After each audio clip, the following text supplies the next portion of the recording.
Ce journal vous est offert par le FPI, Fonds de promotion de l'industrie, votre partenaire privilégié pour la réussite de vos projets.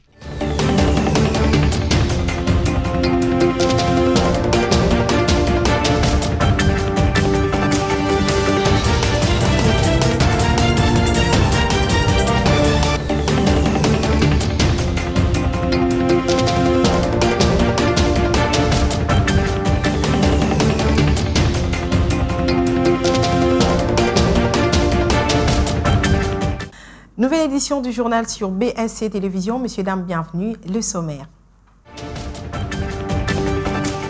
Affrontement des FARDC M23. Le ministre de la Communication et Médias, Patrick Mouyaya, a salué la bravoure de FARDC qui ont pu résister face au M23 pendant 15 jours.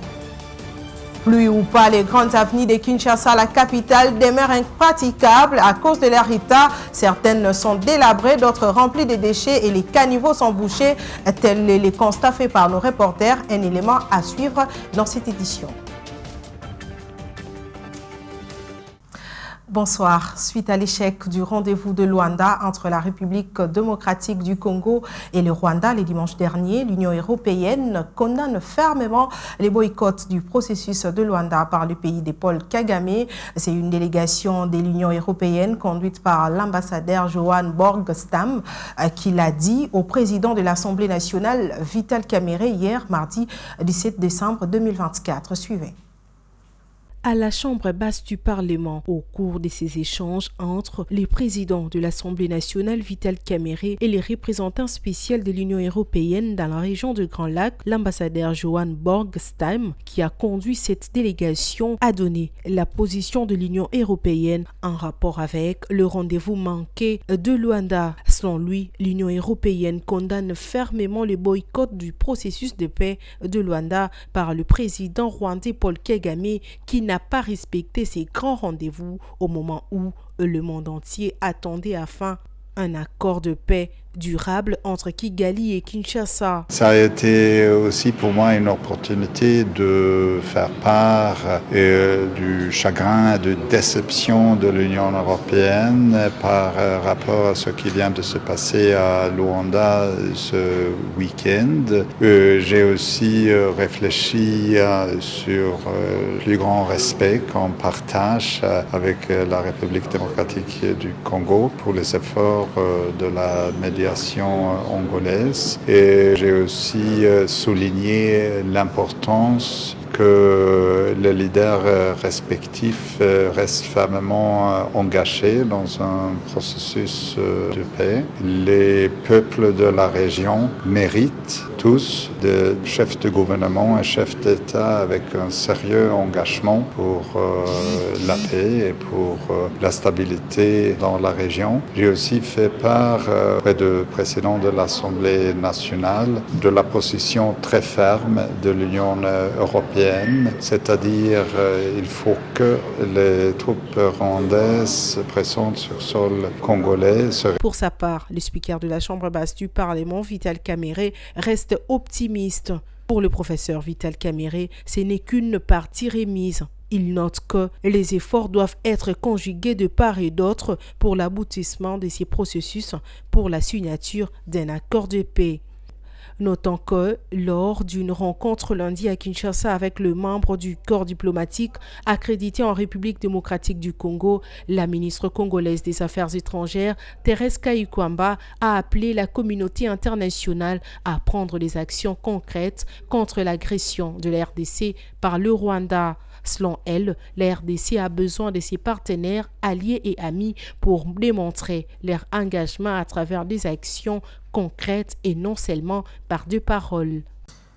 Je l'ai dit en titre, lors d'un briefing presse hier, mardi 17 décembre 2024, le ministre de la Communication et Médias, Patrick Mouyaya Katembwe, confiant, a réagi en quelques mots face aux récentes hostilités entre les forces armées de la République démocratique du Congo et les groupes rebelles du M23 RDF. Le porte-parole du gouvernement a salué la bravoure des FARDC qui ont résisté face au M23. On l'écoute.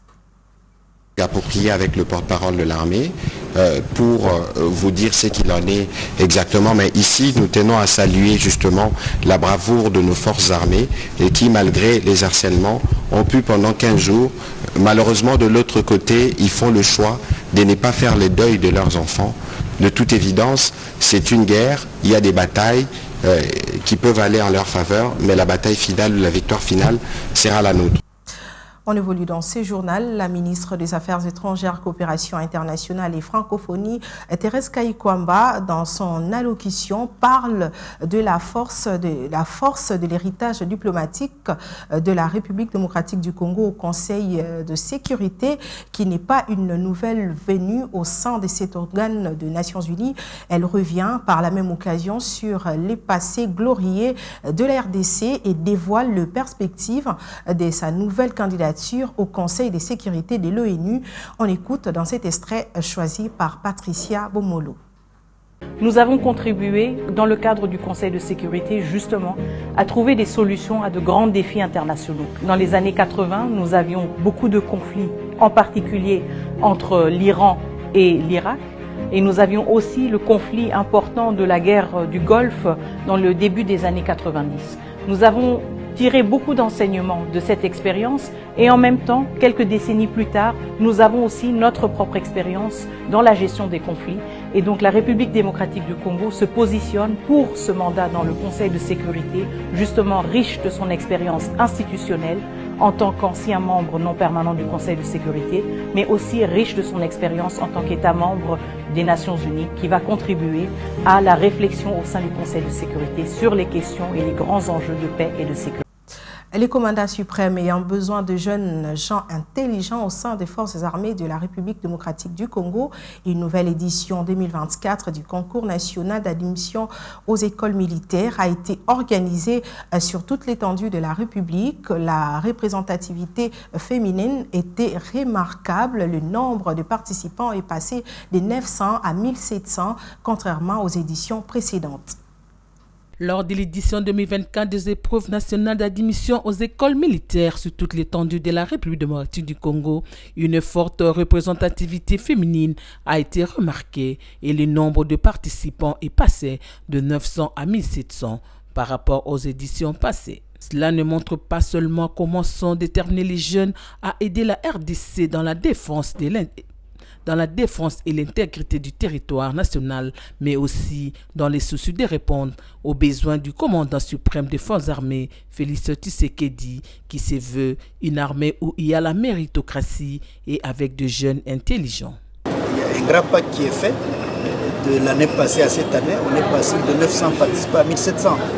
Et donc ça montre combien les jeunes sont déterminés d'aider leur pays dans la défense et l'intégrité du territoire national. C'est pourquoi j'encourage une fois encore nos parents de sensibiliser nos enfants, pas seulement les jeunes garçons, mais aussi les jeunes filles. Au terme des épreuves, quelques candidats s'expriment. C'était pas facile, mais quand même, j'espère qu'on va réussir. Ce que je peux vous recommander, vous qui restez à la maison, de venir participer. Je sais que Dieu va vous faire grâce. Nous tous, on va réussir. Les examens sont bien déroulés. On a fait l'examen de la culture générale, le français ainsi que la mathématique. Sans les jeunes, notre pays sera vraiment foutu. Donc je demande à tous les jeunes qui ont la bonne foi de servir la nation qu'ils viennent. Il est temps. Notons qu'à Kinshasa, cette opération a été lancée par le commandant général des écoles militaires en présence du commandant adjoint de la 14e brigade. L'opération Zéro Faute Ndobo, lancée par le vice-premier ministre, ministre de l'Intérieur, Jacques Chabani, qui a pour objectif de traquer et déférer les bandits communément appelés Koulouna. Le ministre d'État en charge de la justice et garde-sceaux, Constant Moutamba, a effectué une descente dans la commune de Kinseso par une audience foraine mettant en exécution cette opération. Beaucoup de délinquants étaient tombés dans le filet de la justice. Regardez. C'est par des audiences foraines de flagrance de l'opération Zéro Kuluna ou encore Opération Dobo qui a pour mission d'exterminer les banditismes dans la ville de Kinshasa, lancée par les ministères de la Justice et de la Défense, que le ministre de la Justice, Constant Mutamba, a effectué une descente dans la commune de Kinsenso. Par ailleurs, ces présumées victimes, les Kuluna réclament leur innocence. Notons que la pluie des victimes de ces derniers ne cesse de tomber, accusant ces jeunes délinquants de plusieurs bavoures et demandent au ministère de la Justice que la justice soit rendue. La chef adjointe de la MONUSCO, Viviane Van de Per, est en visite à Bunia, dans la province de l'Ituri, où elle a été accueillie par le gouverneur militaire, Luboyaka Chamadjoni, et les comités de sécurité de cette province. Après les hommages, la chef adjointe de la MONUSCO réaffirme leur engagement à continuer à prêter main forte pour soutenir les efforts de paix en travaillant avec les autorités, mais aussi avec la société civile pour enfin apporter des solutions durables dans cette province en proie de l'insécurité. Je l'ai également dit en titre, la circulation devient de plus en plus difficile dans la ville-province de Kinshasa à cause de routes qui sont presque toutes détruites. La population quinoise s'est plaint à ces sujets. C'est le cas des habitants de la commune de Lingouala, précisément ceux de la grande avenue Nyangwe, qui ont demandé aux autorités de réhabiliter urgemment cette route qui est actuellement plus qu'impraticable. Nous sommes précisément dans la commune de Lingouala, sur l'avenue Nyangwe, où il n'y a plus une bonne circulation à cause du mauvais état de cette route. Comme vous pouvez le voir sur ces images, quelques passagers interrogés se plaignent de cette situation et demandent de l'aide au gouvernement congolais de faire de son mieux pour réhabiliter ces tronçons.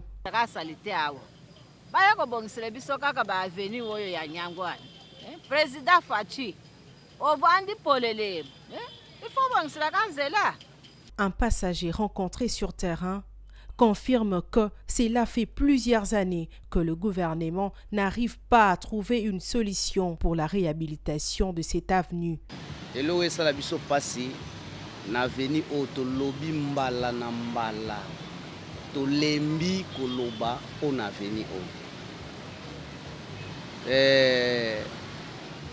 Kimbuta atikaka yango ngobila aye ye penza aye kotika yango penza tina ndenge komi boy oyo bumba koti lelo awa tomoni kaka baye kotimola bazelo oyo babimisi na baterase bazwi batieli biso yango pe kaka na nzela na ndenge bomoni nzela ebebi boy toyebi te makanisi na bango eza kosala boye koya kobongisa to. Cependant, la balle est lancée au camp du gouvernement, plus précisément au gouverneur de la ville, Daniel Bumba Lubaki, avec son programme Kinshasa et Zobonga, pour que les habitants de ces tronçons retrouvent les sourires. Cessez-le-feu à Gaza, Washington a déclaré faire preuve d'un optimisme prudent tempéré par le réalisme quant à la perspective de parvenir à un accord de cessez-le-feu dans la bande de Gaza au moment où les Hamas qualifient les négociations pour une trêve organisée à Doha. On le disait en route pour le Caire, une première depuis le début de la guerre à Gaza. Mais c'est depuis le plateau du Golan que Benjamin Netanyahou est apparu.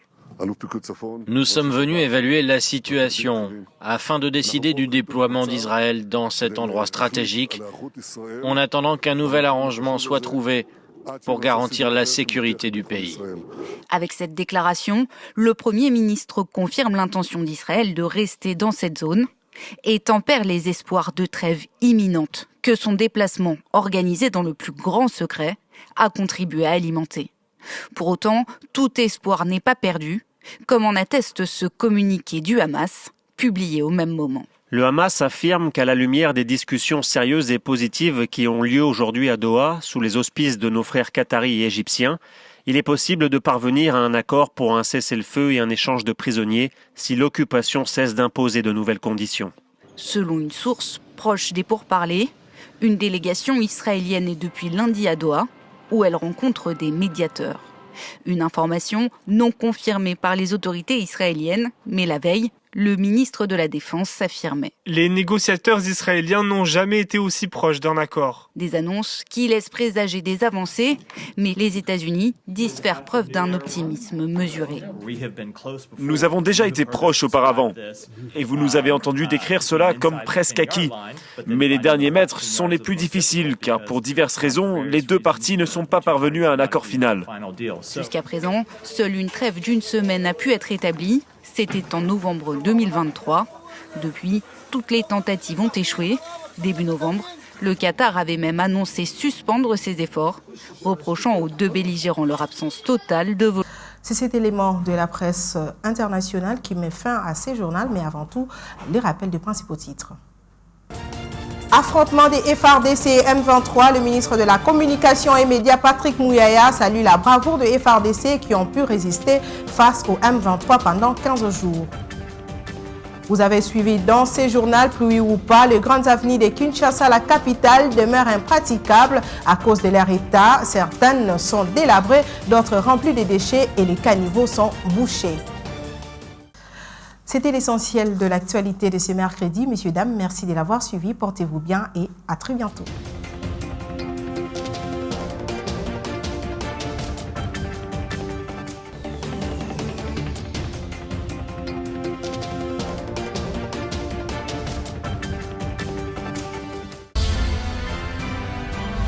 Ce journal vous a été offert par le FPI, Fonds des promotions de l'industrie. Votre partenaire privilégié pour la réussite de vos projets.